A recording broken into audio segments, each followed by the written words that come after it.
ہر وہ شخص جو معرکہ کربلا میں حضرت سید الشہداء کے مقابلے کی غرض سے آیا تھا، اس دنیا سے عذاب دیکھے بغیر اور اپنے کیے کی سزا پائے بغیر نہیں گیا۔ بعد قتل کر دیے گئے، کچھ نبینا ہو گئے، بعد کا چہرہ سیاہ ہو گیا، کچھ شدت پیاس سے ہلاک ہوئے، اور بعد کی دولت و حکومت قلیل مدت میں جاتی رہی، بعد دیگر عقوبات میں مبتلا ہوئے۔ روایت ہے کہ ایک جماعت آپس میں گفتگو کر رہی تھی کہ دشمنان حسین میں سے کوئی شخص ایسا نہیں دیکھا جو اس دنیا سے مصیبت اور بلا میں مبتلا ہوئے بغیر چلا گیا ہو۔ اس جماعت میں سے ایک بوڑھے نے کہا کہ میں بھی قتل حسین بن علی میں شریک تھا، مجھ پر تو ابھی تک کوئی مصیبت نازل نہیں ہوئی۔ ابھی یہ بات کر ہی رہا تھا کہ چراغ کے فتیلہ کو درست کرنے کے لیے اپنی جگہ سے اٹھا، اچانک شعلہ چراغ نے اسے اپنی لپیٹ میں لے لیا اور اس بری طرح سے جلا کہ اچھلتا کودتا واپس آیا اور چلانے لگا، میں جل گیا، میں جل گیا، یہاں تک کہ اس کی یہ سوزش اس درجہ بڑھی کہ اس نے اپنے آپ کو دریا میں ڈال دیا۔ مگر یہ آگ تو قہر الہی نے بھڑکائی تھی، دریا اسے کیا ٹھنڈا کرتا، وہ تو اس کے لیے تیل کا کام کر گیا اور اس انداز میں جلا کہ اس کا وجود جہنم کا ایندھن بن گیا۔ مزید روایت ہے کہ ابن زیاد کے لشکریوں میں سے ایک شخص جس نے امام عالی مقام کے سر کو اپنے فتراک میں ڈالا تھا، خوبصورتی کے اعتبار سے بہت زیادہ شہرت یافتہ تھا۔ بعد میں جب اسے دیکھا گیا تو اس کا چہرہ سیاہ ہو چکا تھا۔ اس سے پوچھا گیا، تو بڑا خوبرو اور صاحب حسن و جمال تھا، کیا وجہ ہے کہ تیرے چہرے پر سیاہی اور کالک نے ڈیرا جما لیا ہے؟ کہنے لگا، جس روز میں نے حسین کے سر کو اپنے فتراک میں ڈالا تھا، اسی دن سے روزانہ 2 آدمی آتے ہیں، مجھے دونوں بازوؤں سے پکڑ کر کھینچتے ہوئے آگ کے پاس لے جاتے ہیں اور پھر مجھے اس آگ پر الٹا لٹکا دیتے ہیں، بعد ازاں اتار لیتے ہیں۔ اس دن سے میرا چہرہ سیاہ اور حال تباہ ہے۔ یہ شخص اسی عذاب میں مبتلا رہا یہاں تک کہ راہی جہنم ہوا۔ کہتے ہیں شام میں ایک شخص تھا جو قتل حسین میں شریک تھا، اس کی داڑھی خنزیر کی دم بن کر لوگوں کے لیے نشان عبرت بنی ہوئی تھی۔ روایت ہے کہ وہ شخص جس نے حضرت علی اصغر کے تشنہ حلقوم پر تیر چلایا تھا، ایک ایسے مرض میں مبتلا ہو گیا جس سے اس کے سینے میں حرارت اور گرمی جبکہ پشت میں ٹھنڈک پیدا ہو گئی۔ ہر چند کے اس کے سامنے پنکھا جلتے تھے اور اس کی پشت کی جانب آگ روشن کرتے تھے، وہ واویلا کرتا تھا، نہ تو اس کی آتش سینہ سرد ہوتی اور نہ ہی پشت کی ٹھنڈک کو افاقہ ہوتا تھا۔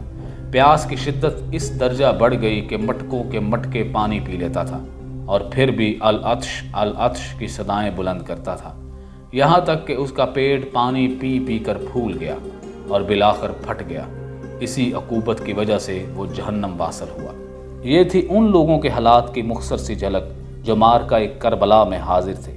اس کے بعد ہم چند خواص جن میں ابن زیاد بن نہاد، ابن سعد، شمر ذوالجوشن وغیرہ شامل ہیں، ان کا مختصر ذکر کرتے ہیں۔ جب مختار ثقفی نے کوفے پر اپنا تسلط مضبوط کر لیا تو اس نے فرمان جاری کیا کہ وہ تمام لوگ جو ابن سعد کے لشکر میں شامل تھے اور حسین کے قتال میں شریک تھے، ان کو ایک ایک کر کے میرے پاس لایا جائے۔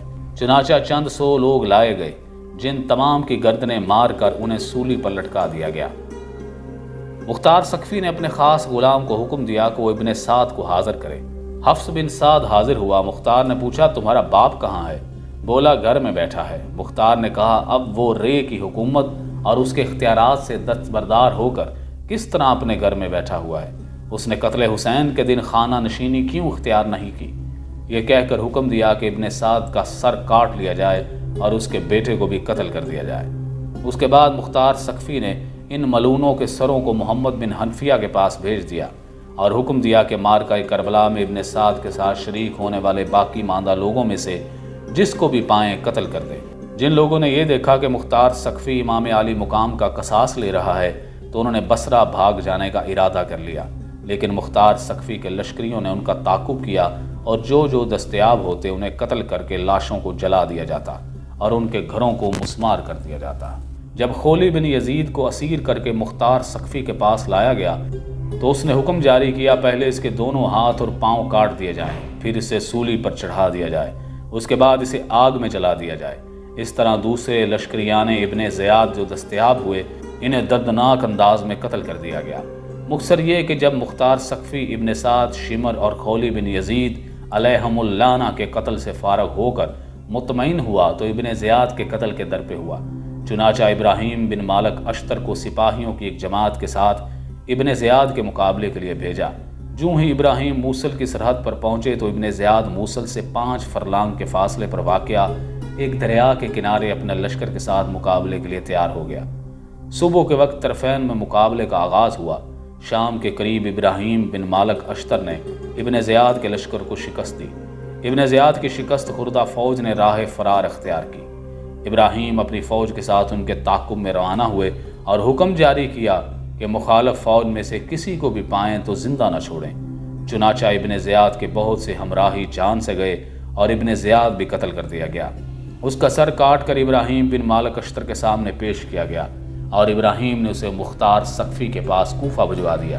ابن زیاد کا سر کوفہ پہنچا تو اسی وقت مختار ثقفی نے دارالامارہ میں اہلیان کوفہ کو جمع کر کے ایک بزم راستہ کی اور حکم جاری کیا کہ ابن زیاد کا سر پیش کیا جائے۔ جب ابن زیاد کا سر پیش کیا گیا تو مختار ثقفی نے کہا، یہ ابن زیاد کا سر ہے، اے کوفہ کے لوگوں دیکھ لو، خون حسین کے قصاص نے ابن زیاد کو زندہ نہ چھوڑا۔ مفتال نجا میں منقول ہے کہ مختار ثقفی کے واقعے میں اہل شام کے 70,000 افراد قتل کیے گئے۔